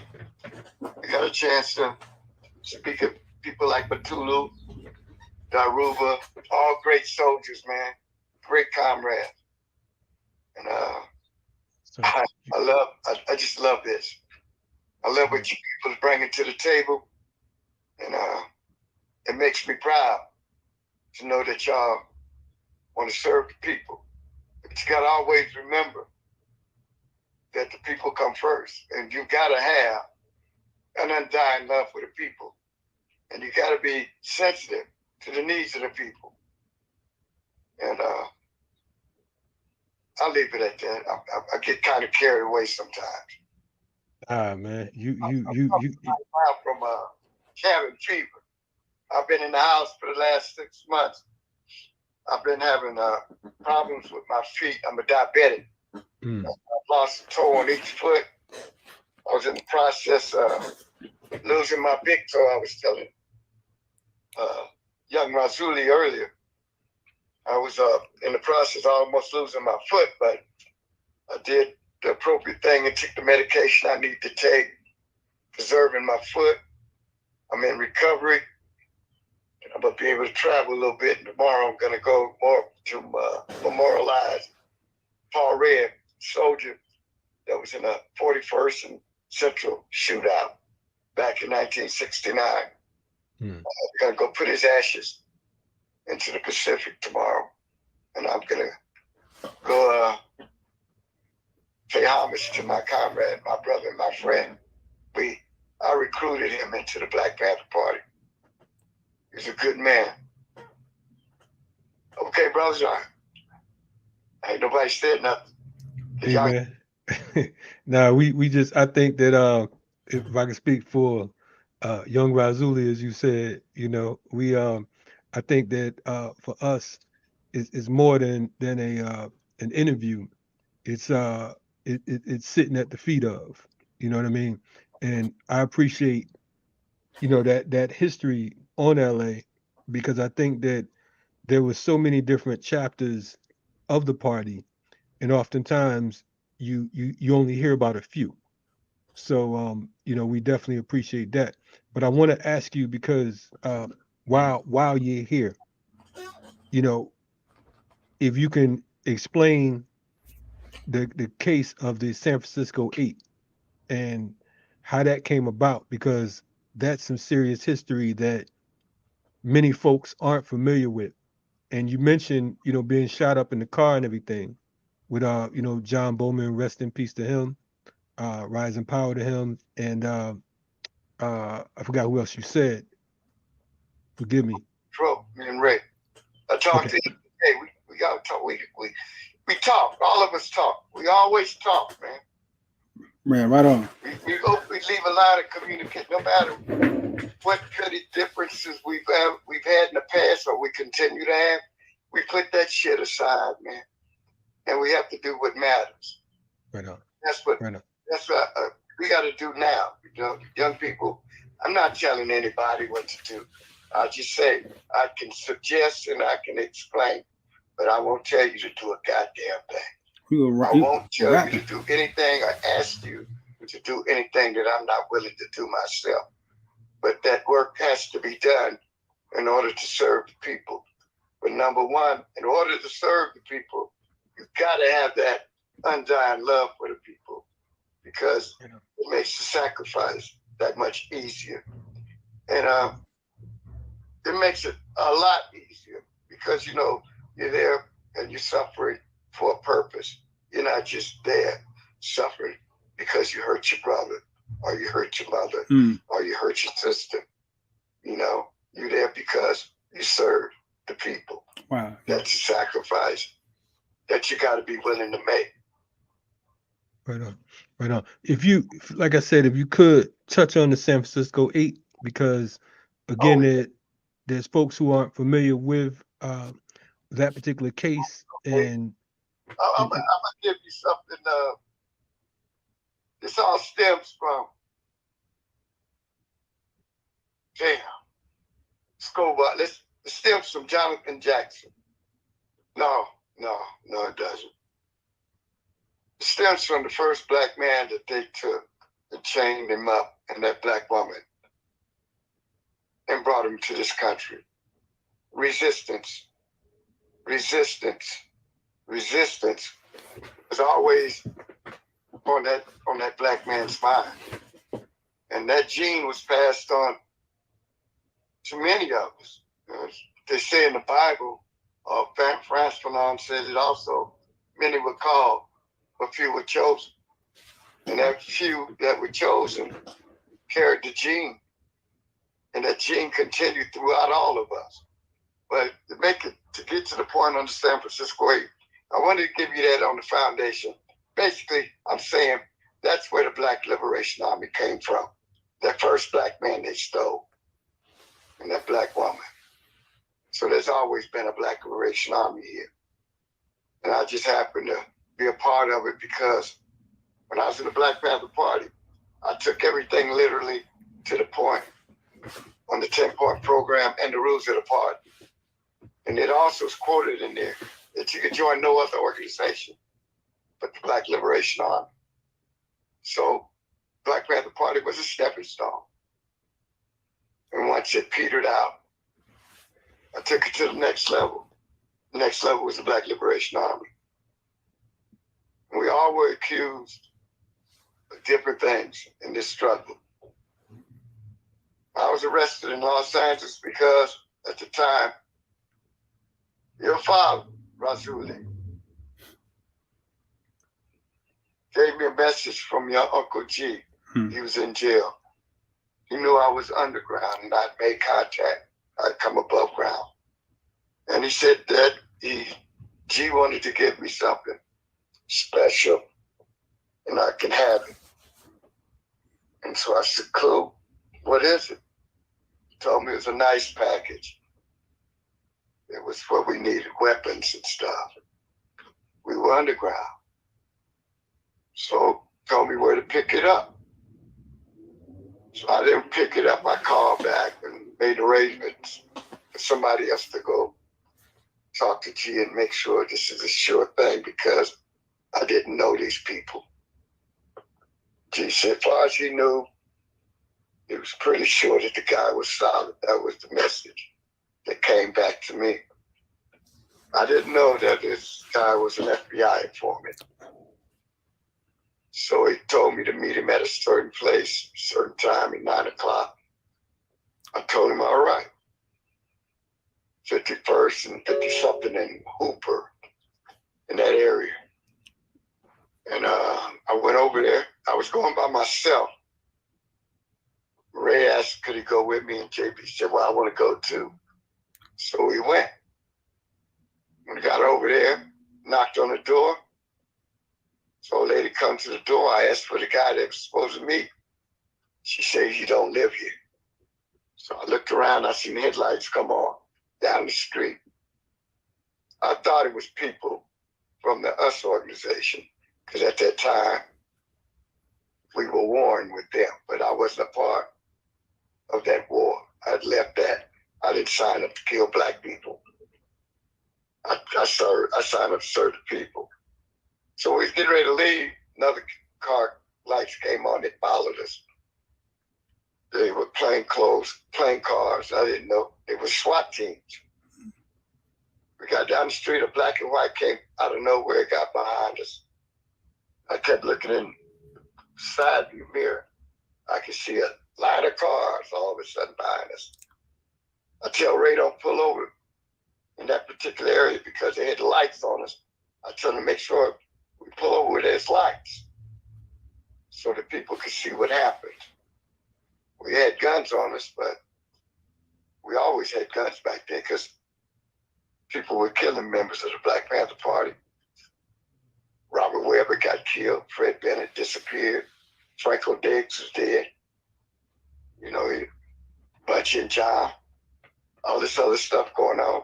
John Savage, Sylvester Bell. So yeah, we all had guns. But this was a SWAT team. Police get out, we pull over. Police come up to my window, keep hollering at me. I put my hands on the front seat. I'm sitting in the rear, passenger side. I don't know, some just said, move your head, some bitch gonna shoot. No sooner I moved my head, big flash came across my face. So I grabbed my gun, I started shooting back. Next thing I know is just shooting everywhere. So we go to jail, we all shot up, get these lawyers together, we fight for about 10 months to get the bail reduced to $25,000 a piece. That was in 1972. When the bail got to $25,000 a piece, our bail was paid $25,000 a piece, cash. So they let us out. They tried to follow us. We ditched them. Immediately went back underground. Immediately went to doing underground work, whatever was necessary. Moved out of the state of California, making our moves. JB was in New Orleans. He called me, asked me to come over. He wanted me to help him with some stuff. I went over there. I didn't know they'd captured Reuben Scott. I wasn't there a week. I just got there. I walked into a trap. They thought I was Herman Bell when I walked up. It was the FBI, U.S. Marshals, New Orleans Police Department, New York Police Department, Los Angeles Police Department. Seemed like they had every damn police department in the country there. Hauled us off to the station. Immediately start beating us. Immediately, as soon as they got us in there. Threw me in a holding tank. Reuben Scott was balled up in the corner in a fetus position. He had a broken arm. He was bleeding. He urinated all on himself. Feces all down his leg. He was shaking. They'd been beating on him, torturing him for about a couple of days. They put me in there so I could see that and let me stand there for a few minutes. I was trying to talk to Reuben, but he wouldn't talk to me. He was like, he was in shock. So they took me out, told me that's what I'm gonna be like when they get through with me. They start beating me, put a plastic bag over my head, tied me to a chair, almost suffocating that plastic bag. They snatch it off, spit on me, spit in my face, beat me all damn night. Took off all my clothes, tied me up to the chair, put the blanket over my head, poured hot ass damn water over it. And they beat me some more and all that shit. Then they came with the cattle prod, sticking me all around my nuts, under my armpits, bottom of my feet. Beat me with a slapjack on my damn knees, on my shins. Shit, I screamed and hollered all night. Yeah, they started trying to talk to me. FBI came in there. I told them, I don't know shit. Don't want to talk to nobody. Told the FBI, you're supposed to be working for the government. You're supposed to stop this shit. You know what's going on. They said, we're not touching you. We don't see nothing. We don't know nothing. They left out. Come back with the goons from New York and New Orleans. They come back in and beat. That's what happened in New Orleans. And then they took us to court. And they told us not to talk, sitting at the court. They put us on the elevator all the way down. We had to carry Reuben because he had a broken arm and he left real bad. So me and JB carried Reuben with chains on us. We went from the city jail to parish prison. Parish prison was a notorious prison in New Orleans. It was old slave docks where they stole slaves from. It was really ironic that we were put in the same places that our ancestors were put. And, they took us to court, and I told the judge what they were doing. And they were trying to make me make statements and all that shit. I told them everything, what they were doing to us. The judge, magistrate, he ordered them not to question me no more, not to say nothing without my lawyer present. Part of the lawyer ordered them that. They wanted to remand me into the custody of the parish prison sheriff. But the New York police and San Francisco police talked the judge out of it. He said we were a security risk. And they were afraid that somebody's going to come break us out. They was afraid of the Black Liberation Army. This was the same year that Mark X's had got on top of that building. Howard Johnson was shot up. She killed about 6 or 7 pigs. They called us a part of that tip. And at the same time, Richard Nixon was in town. And they claimed we come to assassinate him. They were trying to just book us on all kinds of charges. And about 6 or 7 bank robberies. So we stayed there. And they wanted us to extradite us back to California. Me and JB decided we wasn't going to waive extradition. We wasn't going to sign extradition because we didn't want to leave Reuben there by himself. And we wanted to testify for Reuben when he had to go to court for his bank robbery so we could testify to the torture that made him confess to the bank robbery. So they kicked that bank robbery out on Reuben so they can take us and extradite us back to California. So they brought me back to California. And stayed there for another year. And the strategy we had to get out of jail was, since they accused me of being the shooter, I would go first. We would get a severance. And if they tried me and couldn't convict me on the shooter as initiating the shooting, they had no case. Everybody else go home. Right. But they didn't convict me. I got found not guilty of all 6 charges. I think I had about 12 charges altogether, except the Maryland police. They found me not guilty. But they had an old gun charge on me in San Diego.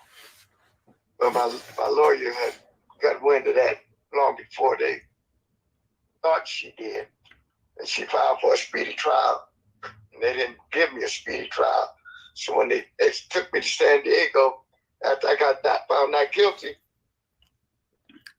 took me to San Diego, they chained me up, kept me down there for a day. When I went to court, the judge, I had a lawyer to come there, and he spoke in my behalf. And he said I required a speedy trial in San Diego. District Attorney's office didn't bring me to San Diego when I asked for my speedy trial. State of California. Back then they had 65 days if you demand a speedy trial, and they didn't give it to you. Well, it's been over a year. Never got mine. So the judge dismissed the charges and released me that day. But I didn't get out that day. I mean, right away. I got out 6 hours later after they finished running makes across the country on me. When I got out, I couldn't keep fucking jobs. Every job I had, FBI come. Wow. FBI come and say I was a terrorist, a homegrown terrorist, cop killer, communist, anti-American, whatever the fuck, all of it. And started calling my mama's house and telling my mama to come down there and identify my body downtown at the morgue. My mama's house one day.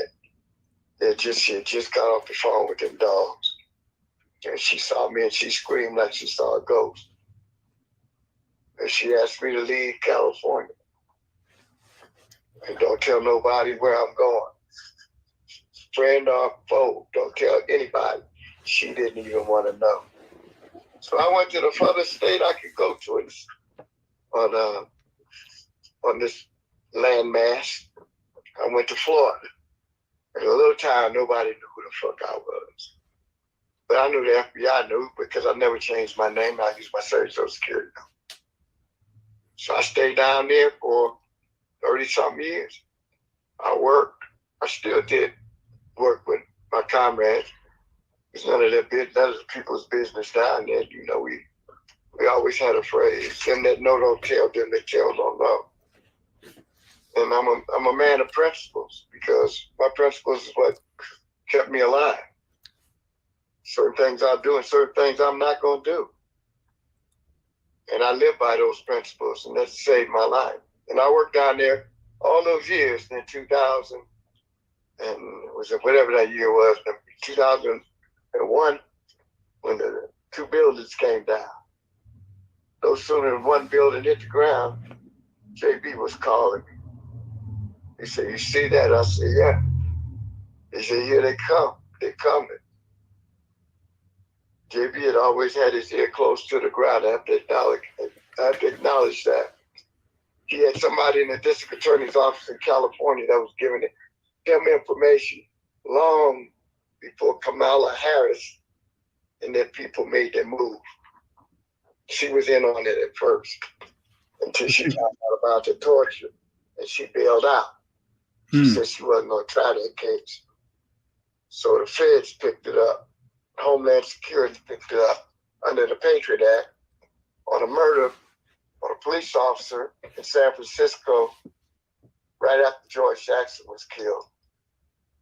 They said a group of black men ran into the police station and shot it up and killed a policeman.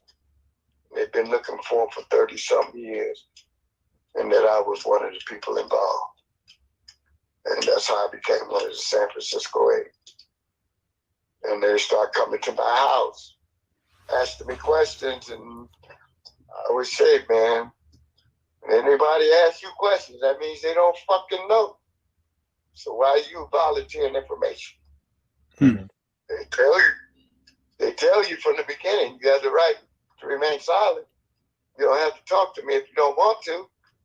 They make it pretty plain. All you got to do is say no. When they come back again, they're going to come back. Well, just for your sake, we're trying to help you. Still tell him no. Don't want your help. Need a lawyer. So they knew that they wasn't talking to me when they came to visit me. They was talking to my old lady because she never been in trouble. Never knew my back history. Now, I told her, I said, they're saying all this shit for you. So you can tell me I need to talk to them. That's what that was for you, not for me. I know these people. I've been fucking with them all my life. They don't have shit. If they had something, they would never came here and talk to me. They'd have came here with a fucking warrant. Sure. Maybe just swoop my ass up and be gone. That shit was not for me. It was for you. And you're doing exactly what they want you to do right now by questioning me. And I told you, don't ask me no questions. That's the only way I can keep you safe. And that's why I always never told anybody anything about my life. That old town I lived in was shocked and amazed that I got arrested for that shit in San Francisco. But So they vamped on you all at the same time, correct? So it wasn't just when they did end up snatching you up. Took me back the first time for a grand jury.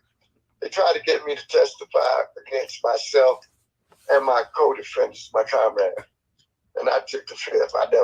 It took me, Ray, Hank, Rich Brown, JB. We went to the front of the grand jury and refused to talk. First they took Ray, locked him up in August. And they called Hank and locked him up. And then they called me in September and locked me and Rich Brown up. And JB, they locked him up in October. But we all got out at the end of October because the grand jury wouldn't indict us because we wouldn't testify against ourselves and we wouldn't lie on each other. Correct. A statement from anybody from the San Francisco area to help their case. Now, correct me if I'm wrong. Yeah, John Bell in jail. They went back to New York. They're both out of jail now. Mm-hmm. So yeah. So now, when this took place, if I'm not mistaken, some of the same cops that tortured you all came to pick you up, or who is that? I think I heard somewhere along the story that some of the same. Yeah, that fucking cop came. I hadn't seen him in 30 years. When they first got dismissed, back when the judge in California, Los Angeles, in my court case, they tried to get Reuben Scott to testify against me with that torture shit. But we brought the torture up, and the judge said that anything they got on that torture was suppressed because inadmissible because it was obtained through torture. So the statements was kicked out. So when I seen him, and he got pissed off when I walked past him in the courtroom, they was taking me back to the holding tank.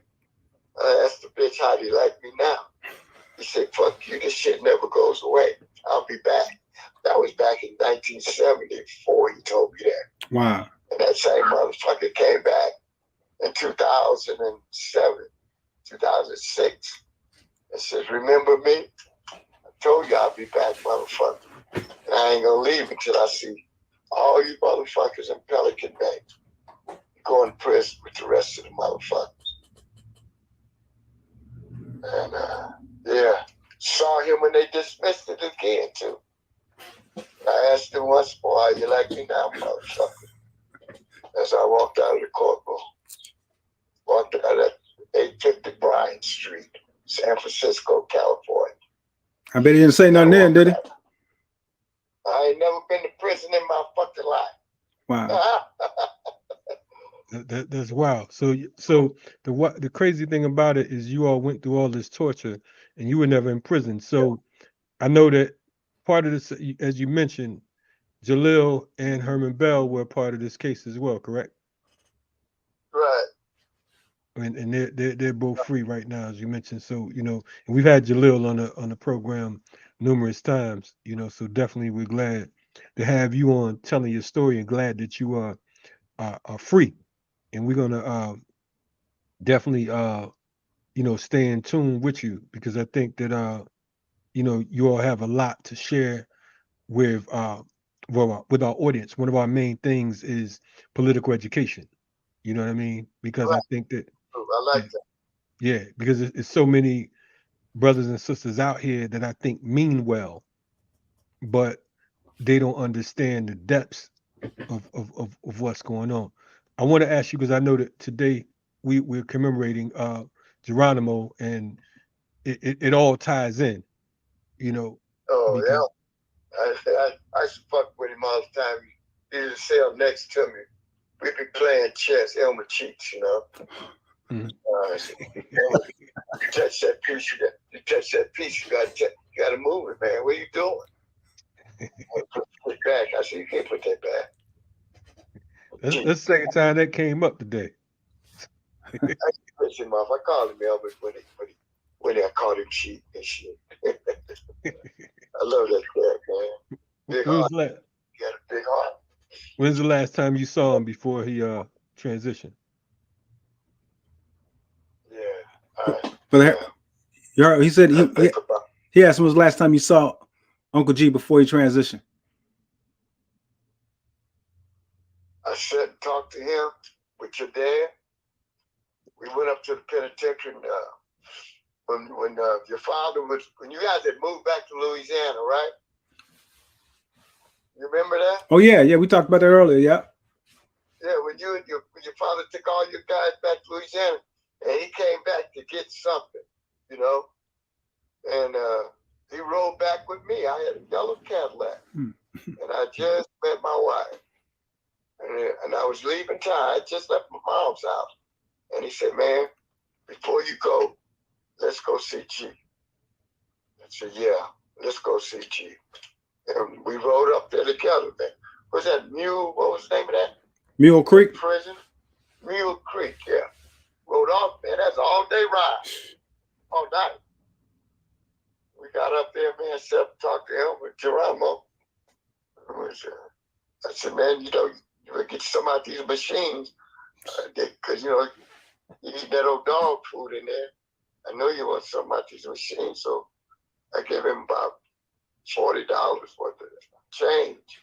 The little dollars and change. They used a lot of slugs and shit back then. For him to go get something, we just sat there and talked. And that was the last time I seen him. Mm-hmm. And he looked good. And I went all the way to Florida. And that investigator came to see me. He came to my house. And he was saying he was investigating the case on Geronimo. And I told him I wasn't sure who he was. I need to make a phone call. So I called your Aunt Jenny. Jenny told me he was cool. So I called your dad. And he said he was cool. So I talked to the guy. And I told him I knew who did the killing. Me and Tyrone Hutchinson. If you read Geronimo's book, you'll see in there where his investigator talked to me and Tyrone Hutchinson. And I hadn't seen Tyrone in 15 years when I talked to him. And we told the man the exact same story on who did the killing that night on that tennis court, and that Geronimo wasn't there. Two cats that did the killing were members of the party. They got kicked out of the party for robbing black folks. One of them lived next door to me. And they told me that they did that. I told them I didn't want to hear about it. Then when they busted Geronimo for it, I told Geronimo said, man, can't say nothing, that's snitching. We're going to win the case. That's why if you ever change your mind, because both of them niggas is dead now. That ain't snitching if they dead. They did the killing, So if you want me to testify, I will. Tyrone told him the same thing. So as investigator, if you see, you see it. Dobie Hatter, Herb Sweetie. I knew both of them. I recruited them both into the party. Mm-hmm. They did that shit. That was some dumb shit. Now they kicked out. Huh? I'm glad you mentioned that, because that I wanted to point out that the husband of the woman who was killed, what was her name? Carol Olsen. Carol yeah. Oh, shit. Yeah. Carol Olsen. It's in his book, man. I still got Geronimo's book. Yeah, the husband said he pointed out the two people and said it wasn't Geronimo, but they suppressed the evidence. Is that correct? It don't. Yeah, the police made him say that, and the FBI. It all come out in the wash. They lied on Elmer. They know they lied on you. Just like they lied on everybody else, man. All's fair in love and war, man. The one thing that we didn't look at it the way they looked at it. We were fighting a vicious opponent. We were really in a war with them. And they were truly afraid of us. Truly afraid of us. They've always been afraid of black people. Always.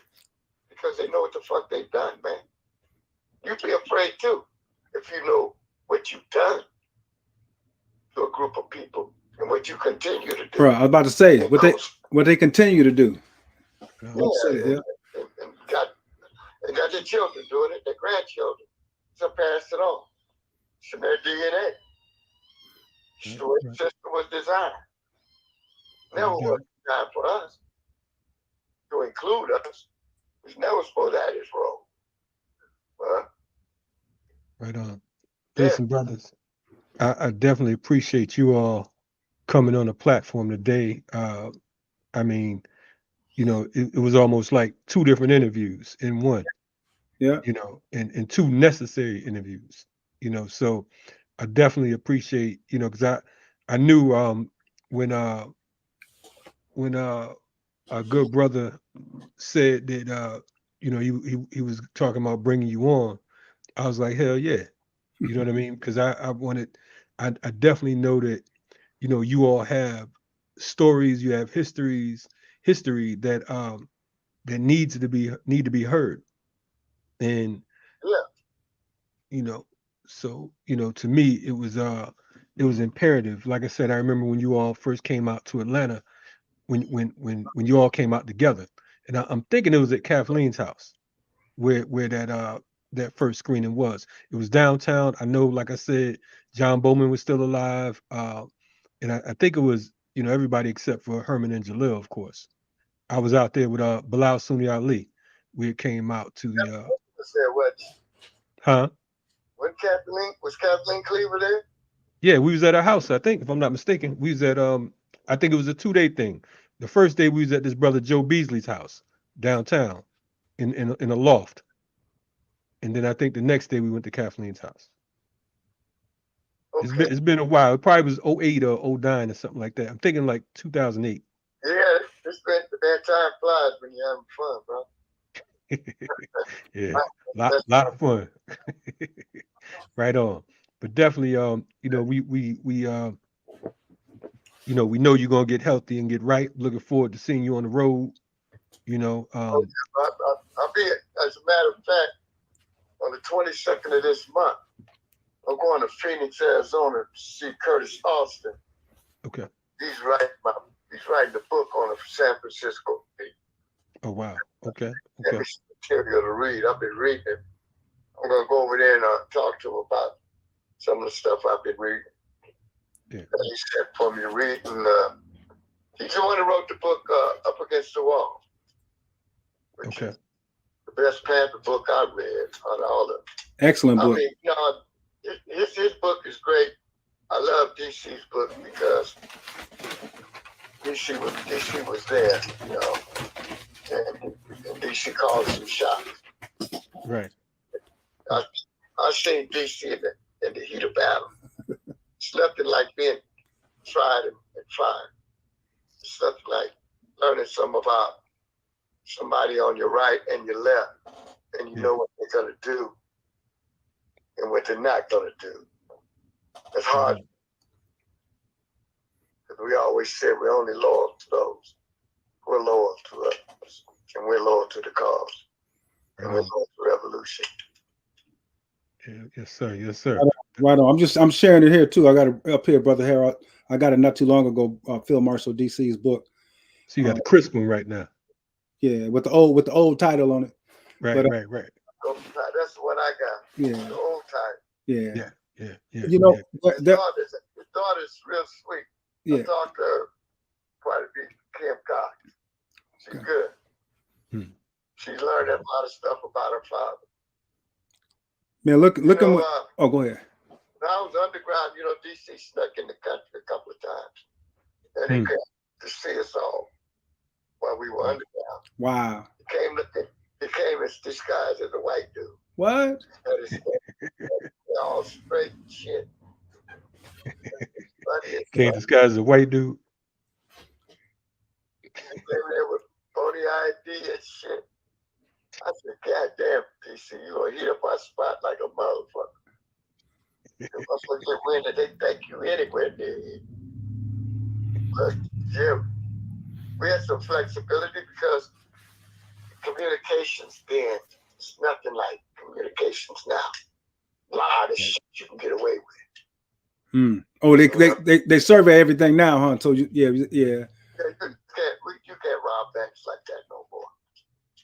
You know, you gotta do it with a computer. I know. That Midas touch. And, you know, earlier Brother Kalanji was talking about how Gil Scott Heron and Brother G passed right around the same time. I remember that Michael Tabor in DC, I mean, they were like right in that within a year or two of that transition. Michael Tabor. Oh, that's from New York. Yeah, Setaweo, yeah. Yeah. You knew him, and you knew him too, and Zayd. You said you knew them. Yeah. They were gorillas, man. I remember set of will, he moved to Africa. Him and Connie Matthews, they got married.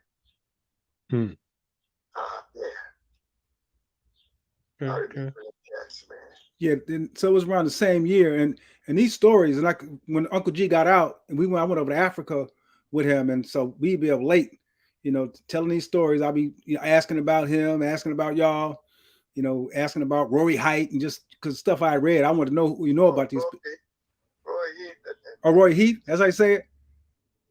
And man, what's that boy's name? I saw him at Richard Brown's funeral.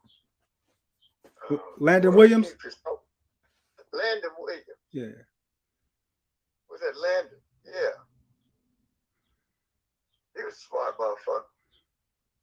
He beat Huey a long time ago. Oh. So we followed a fucking maniac. Wow. Brother, like, and I was saying, so just being with him during the time when he got out and the work that he put in when he got out, he was definitely fighting for political prisoners still, and the work he did in Africa. See, I don't do shit without mentioning political prisoners. Right. My ankle was swollen up big as a damn tennis ball. I mean, big as a softball. And I was out there getting petitions signed for Chip. And I ended up getting gangrene in that foot, walking around with that fucking ankle. Darn. And lost my toe, part of my fucking foot. But no, the struggle goes on, man. Chip went in the penitentiary when he was 19 years old. Yeah. First Black Panther political prisoner. He spent his first 2 years on death row. Died in a fucking wheelchair. Motherfucker would release him. Right. That's crazy. I talked to Chip on the phone once a week before he died. And he was the second longest held, correct? Him after Rochelle. Yeah. Everybody, man, right now, man, I don't do shit without mentioning political prisoners. I don't do that. But I talked about Mumbai and them. Leonard Peltier, none of them cats, man. Jamil. Yeah. Them good men, man. Ain't no threat to no fucking body. That's right. Ain't no threat to no fucking body. Let them out. Yes. Let them die at home. That's right. They some dirty motherfuckers. We got a vindictive enemy. He hates us more than any enemy he's ever had. He's always been afraid of us. Because he know what he did to us. Yeah. That's exactly it. Yeah. Just what you said. Yeah. I don't think I can say any more on that, my friend. Hey, man, we love you, brother. Like I said, looking forward to don't be a stranger. I know you came through trying not to talk. You had your mic on mute all that time, but we found a way though. You know what I mean? So, yes. Yeah, we always make a way, bro. We always make a way. A line of communication runs deep. Our line of communication started with the drum, man. No doubt. The drum. No doubt. The beat of the drum. We gonna win. We gonna definitely win. We appreciate, the sacrifice and all that you've done with us. Kwabena, if you all wanna give the people some last words before y'all bounce out, feel free, and we'll rock out from there. Harold, when we go before you, man, so you can close it out. Let me go, if that's cool. Go ahead, bro. Yeah, I just like we said earlier, was talking about the work Uncle G was doing when you used to come to the pad, you and the Freeman brothers and Long John and others, and I was a little shorty, just remembering and watching what y'all was doing as a child, and then not understanding the depth of it. But I saw the rap Uncle G gave at Lamert Park once he got out, and I would ask people to check that out. It's called Welcome Home, Geronimo. It was I thought it was powerful because it was down to earth, and he just was keeping it real and dealing with that issue. But we're struggling with this music piece, and again, we got 5 of your comrades that are going to be with us on Sunday on the CMO Tap Forum, even including Brother Welton that you mentioned earlier, Victor Houston, Mama C, Charlotte O'Neill, Mama Wanda Ross out of Chicago, and also Brother David Lemieux out of Chicago. But I think I met those people in Chicago, man. Yeah, I'm sure you did. And I saw you there at Fred Hampton's thing. Yeah, that was beautiful. I saw you and Brother Blood and Brother it was at Gene Washington, Hank Jones. Yes, Hank Jones was there. Yep. Yeah, and Marty was there. Yeah. And, I'm not sure if Brother Che was there or not, but of course I talked to Brother Che periodically up here in Chicago. But Geronimo spoke on that at that forum, at that speech, about how the music is used in a psychological war on the people. He said the enemy has been tricking you. They've been hating you. They're making you turn on your brothers, on your mama, and your own family. He's been doing this through the media, through the music. He's manipulating anything he does to his advantage. He does that. It's a weapon. Hey, man, it's in the DNA. Them are war-loving people, man. I mean, you can't name a spot on the planet where the motherfuckers didn't try to claim for themselves.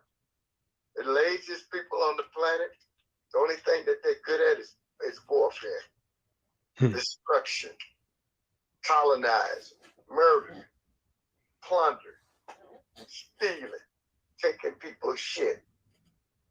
You know? And then want us to celebrate 4th of July as our Independence Day. Oh yeah, man. Let me get off this phone. Man, I got y'all get me preaching to the fucking choir. Again. All I say is that, man, true to the fact, if you dare to struggle, you dare to fucking win. And that's real. That's real talk. That's all day, every day. And that's no doubt, brother. Alive. Because struggle is a constant struggle. And I continue to struggle. Revolution, 365 degrees. It's constant. That's all I say. You dare to struggle, you dare to win. Right on, right on. Hey, man, we appreciate you all coming on. Like I said, this has been a monumental moment, and we're looking forward to bringing you both back on real soon. You know, we're gonna win in spite of ourselves. That's right. So definitely, gotta have that undying love for the people, man. Without question. Right on. We gotta love ourselves before we can do anything else. No doubt. Y'all be safe out there. We're gonna catch you in the whirlwind. And till next time. Look to be there. All right, brother. Right on, man. Appreciate you. All right, brother Harold. All right, bro. Right on. You're checking out RSTV. That right there was probably the most important thing that you saw all day. The most important thing you heard all day. What I'm going to ask you to do is go share this particular piece, because for folks that missed it, they're slipping. That was Brother Harold Taylor from the LA chapter of the Black Panther Party, also the San Francisco 8, a lifelong freedom fighter, a man of principles, as you heard, and also our brother Kwabena, who is the nephew of Geronimo Ji Jaga. We say rise in power to Geronimo on this particular day. Rise in power to Gil Scott Heron, Yuri Kochiyama, and all the other freedom fighters who we lost along the way. I want to also say that, as Brother Harold said, we have to fight for the release of political prisoners. If you're not talking about political prisoners, he put it a little bit milder than I'm gonna put it. You ain't talking about shit. You ain't talking about jack shit. Don't tell me about no reparations. If you're not talking about political prisoners, you're not talking about reparations. Okay? So stay on the right side, lay low and keep firing. You're checking out RSTV, Black Power Media. Till next time, as a comrade put it, dare to struggle, dare to win. And in the immortal words of Chairman Fred, dare to struggle, dare to win. If you don't dare to struggle, then goddamn it, you don't deserve to win. We out.